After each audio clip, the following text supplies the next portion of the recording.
మిగిలిన అవతారాలలో పుట్టిన తరువాత లీలలుంటాయి. కానీ శ్రీకృష్ణ పరమాత్మ అవతారంలో అసలు ఆయన పుట్టడమే ఒక లీల.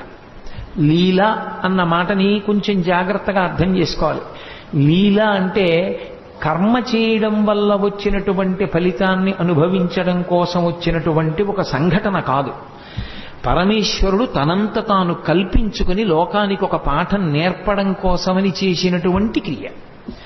అంటే మీకు నేను ఒక ఉదాహరణ చెప్పాలి అంటే, నేను ఇవాళ మీ ముందు ఇలా మెళ్ళో పూలదండ వేసుకుని కూర్చోవడానికి శాస్త్రంలో గతంలో నేను చేసిన కర్మ ఏదో ఫలితంగా ఉంటుంది.